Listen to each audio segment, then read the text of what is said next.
Hello viewers, আসসালামু আলাইকুম। Welcome back to my channel বিটি ব্লগার পূর্ণা। আশা করছি সবাই খুব ভালো আছেন। আমি আলহামদুলিল্লাহ ভালো আছি। সো আজকে আবার একটা হোম ব্লগ নিয়ে চলে আসলাম। আমি বাসাতে আসছিলাম বেসিক্যালি একদিনের জন্য, বাট একদিনের জন্য এসে আমি বাসাতে মোট 3 দিন থেকেছি। তারপর আবার ঢাকা গিয়েছি। এখন আপাতত ঢাকাতে আছি অ্যান্ড নেক্সট উইক আমি আবারও বাসাতে যাচ্ছি। ঠিক আছে, সো বাসার ব্লগ আপনারা কয়েকদিন পাবেন। যারা আমার বাড়ির হোম ব্লগগুলো দেখতে পছন্দ করেন তাদের জন্য হচ্ছে গিয়ে এখন সুখবর হয়ে গেল। আর বাসাতে ইমার্জেন্সি আমার কেন যেতে হয়েছে বা কোন ইম্পর্টেন্ট কাজের জন্য গিয়েছি, কি ঝামেলা হয়েছে, সবকিছু মিলিয়ে আমি একটা ব্লগ আপনাদের সাথে শেয়ার করব, যেখানে আমি A to Z আপনাদের সাথে শেয়ার করব। ঠিক আছে, সো একটু ওয়েট করতে থাকেন এন্ড আমাকে একটু সময় দেবেন কাইন্ডলি।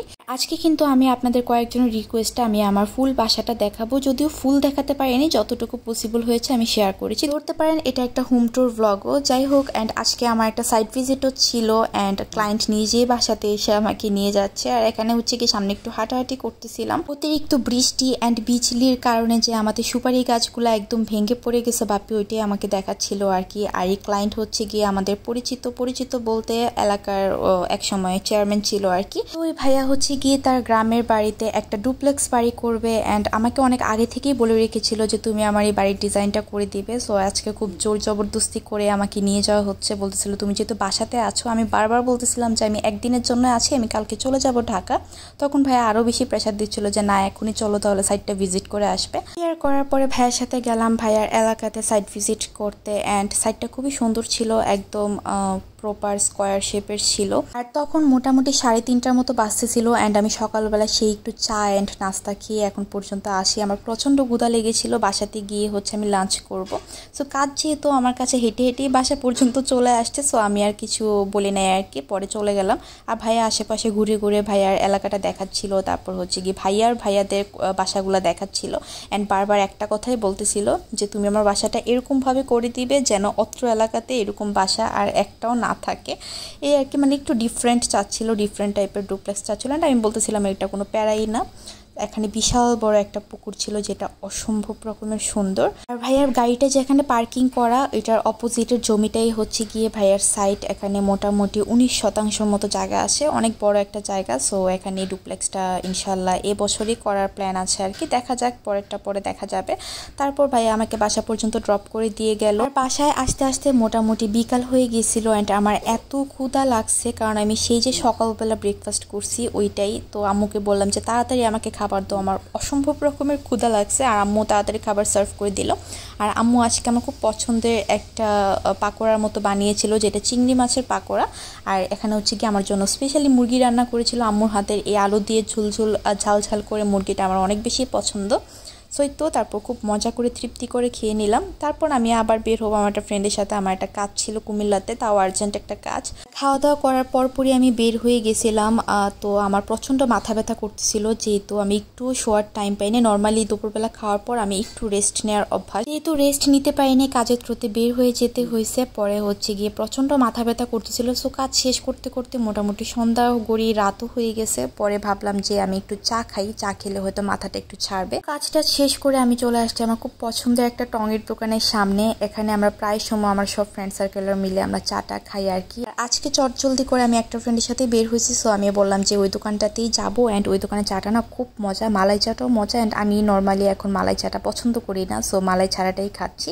সো এই তো আমার ফ্রেন্ড হচ্ছে গিয়ে আমাকে চাটা দিল। আমার ফ্রেন্ড নিয়েছে মালাই সহ, আমি মালাই ছাড়া। চাটা খুব বেশি মজা ছিল। আর সবচেয়ে বড় কথা, এই এরিয়াটা খুব বেশি সুন্দর। রাস্তার অপোজিটে হচ্ছে গিয়ে গুমতি নদী। সো বাইকটা যেখানে পার্কিং করা সেদিকে হচ্ছে গিয়ে গুমতি নদী, আর অপোজিটে হচ্ছে গিয়ে ঢালু একটা এরিয়া, কুমিল্লা যাওয়ার রাস্তা আর কি। তো চা খাওয়ার পর আমি বাপ্পি আম্মুর জন্য একটু মোগলাই নিলাম, পুরি নিলাম, তারপর নিয়ে এখন বাসাতে চলে যাচ্ছি।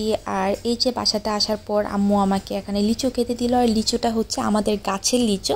আমাদের বেসিক্যালি 2টা লিচু গাছ, একটা হচ্ছে দেশি লিচু গাছ আর একটা হচ্ছে বেদানা লিচু গাছ। সো এটা হচ্ছে বেদানা গাছের লিচু, যদিও পাকে নাই বাট পেরে ফেলতে হয়েছে, কারণ হচ্ছে গিয়ে এগুলো পাদুর মানে একদম ছোট ছোট কুচি কুচি করে নিচে ফালায় রাখে।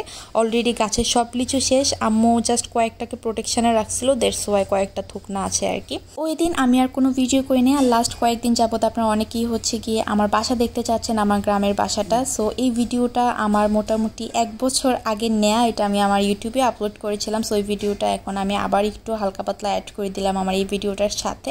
সো ওই ভিডিওটা আমি আপনাদেরকে অনেকবার বলেছি, লিঙ্কও দিয়েছি যে ওই ভিডিওটা দেখেন। এরপরও আপনারা চাচ্ছেন যে এখন বাসার হোম ট্যুর দিতে। সো এখন মন মানসিকতার যে অবস্থা, এখন অ্যাকচুয়ালি হোম ট্যুর দেওয়ার মতো অবস্থায় নাই। সবচেয়ে বড় কথা হচ্ছে 1 বছর আগে আমাদের বাসা যেরকম ছিল এখনও স্টিল 1 বছর পরেও আমাদের বাসা এরকমই আছে। তাই ভাবলাম যে আগের ভিডিওটাই আপনাদের সাথে একটু শেয়ার করে দিই, যেহেতু আপনারা পাচ্ছেন না আমার চ্যানেলে ওই ভিডিওটা। সো এখন একদমই পরিবর্তন হয় নাই বলতে, আগে সোফার কভারগুলো ছিল না, এখন সোফার কভারগুলো আছে, এতটুকু জাস্ট ডিফারেন্ট। এটা হচ্ছে বেসিক্যালি আমাদের ড্রয়িং রুম। আর প্রথমে যেটা দেখেছেন সেটা হচ্ছে গিয়ে বাসায় ঢোকার পর একটা লম্বা বারান্দা আছে, বারান্দার সাথে অ্যাটাচ একটা প্যাসেজ আছে, অ্যান্ড প্যাসেজটার সাথে হচ্ছে গিয়ে ড্রয়িং রুম, একটা ডোর অ্যান্ড ডাইনিং, তারপর হচ্ছে গিয়ে সিঁড়ি ঘর, এগুলা কানেক্টেড আর কি। আর আমাদের বাসা আপনারা যেরকম ভাবতেছেন খুব আহামরি কিছু, এরকম কিছুই না, খুব সিম্পল ওয়েতে ডেকোরেট করা। কারণ আমার বাপ্পি খুব সিম্পল মানুষ অ্যান্ড সব কিছু একদম ছিমছাম পছন্দ করে। স্পেশালি আমার আম্মু একদম বেশি হিজিবিজি ফার্নিচার আমার আম্মু একদমই পছন্দ করে না, খুব সিমসাম রাখতেই পছন্দ করে। এটাতে হচ্ছে গিয়ে বাপ্পি আম্মু থাকে অ্যান্ড পান্না আসলে পান্নাও থাকে। ভিডিওটা যখন নেয়া তখন বেসিক্যালি আমার ছোট বোনটা ভর্তি যুদ্ধের জন্য স্ট্রাগল করতেছে। এখন আলহামদুলিল্লাহ সে মেডিকেলে পড়তেছে। তারপর টেবিলে বই খাতা দেখিয়ে হচ্ছে গিয়ে আমার মনে পড়লো যে তখন সে ভর্তি পরীক্ষার জন্য স্ট্রাগল করতেছে। আর এই রুমে হচ্ছে গিয়ে বেশি কিছু নাই, খাট আছে, পান্নার পর টেবিল, চেয়ার, তারপর হচ্ছে গিয়ে আমাদের একটা পিসি আছে যেটা আমাদের একদম ছোট্টকালে বাপ্পি কিনে দিয়েছিল। এটাতে অনেক অনেক মেমোরিজ আছে অ্যান্ড আমরা এখানে লিটারেলি অনেক সময় পার করেছি এই পিসিতে বসে। এটা হচ্ছে আমার বড় আপুর রুম, আপনাদের সবার পছন্দের বাংলাদেশি ব্লগার অন্তুর রুম। আপির রুমটাও খুব চিমছাম ওয়েতে ডেকোরেট করা, লাইক একটা খাট, তারপর হচ্ছে গিয়ে আপির প্রয়োজনীয় সব জিনিসপাতি। অ্যান্ড যেহেতু মেয়ে মানুষ অবভিয়াসলি হচ্ছে গিয়ে ড্রেসিং টেবিল তো থাকতেই হবে। আমাদের বাসায় হচ্ছে 2টা ড্রেসিং টেবিল, একটা হচ্ছে আমার রুমে আমার, আর একটা হচ্ছে গিয়ে আপির রুমে আপির, যদিও ওইগুলোতে সবাই হচ্ছে গিয়ে ইউজ করে। আর এটা হচ্ছে আমার আপির পড়ার টেবিল। আপির পড়ার টেবিল দেখতে পারতেছেন, আপির বইগুলো এখনও আছে, সে বিয়ে করে ফেলছে, তার বাচ্চা হয়ে গেছে, এখনও তার বইগুলো আম্মু সুন্দর করে সাজায় রাখছে অ্যান্ড এই সম্পূর্ণ সব কিছু গুছগাছ করে রাখে আমার আম্মু একা হাতে।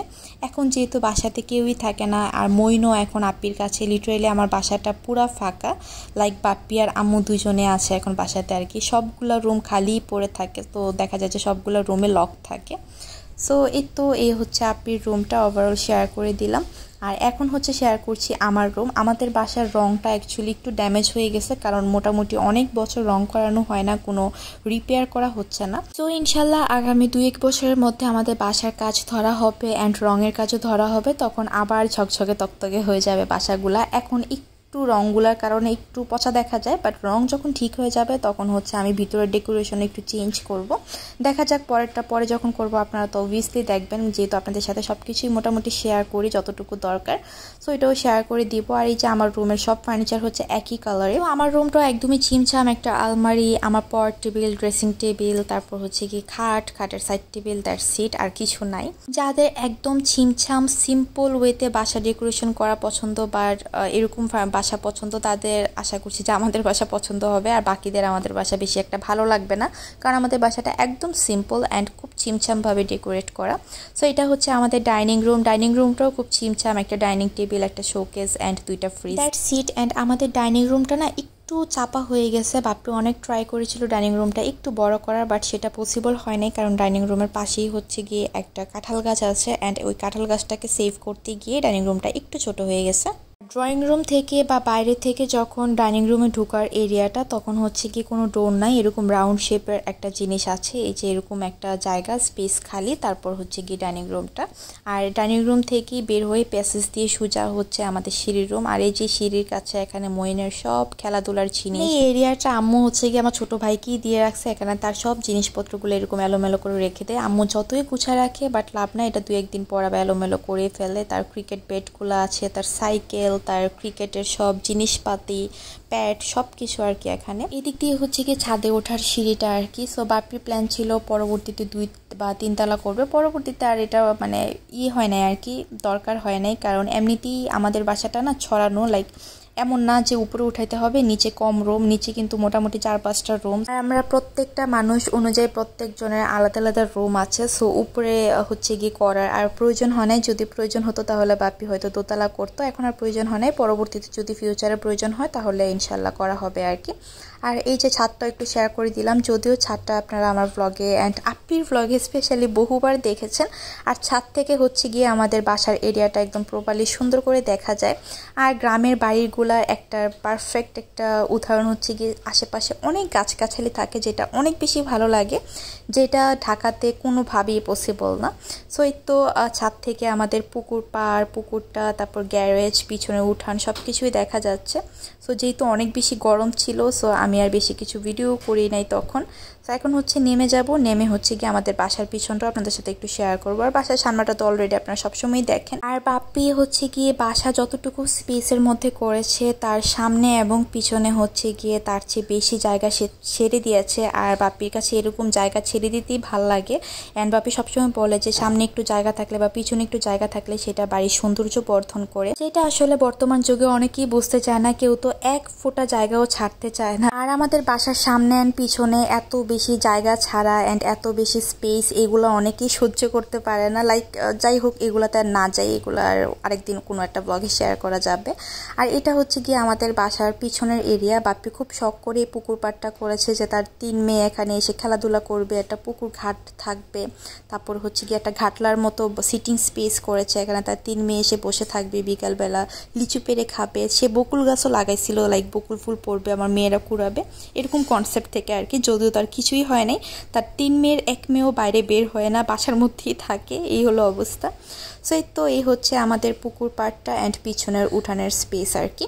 সো এই ছিল আমার ছোট্ট বাসা, সিম্পল বাসার সিম্পল একটা ভিডিও। সো কেমন লেগেছে অবশ্যই কমেন্ট করে জানাবেন। অ্যান্ড নেক্সট ব্লগ কিন্তু একটা স্পেশাল ব্লগ, সো ওয়েট করতে থাকেন নেক্সট ব্লগের জন্য। আজকের মতো এখানেই বিদায় নিচ্ছি, আল্লাহ হাফিজ।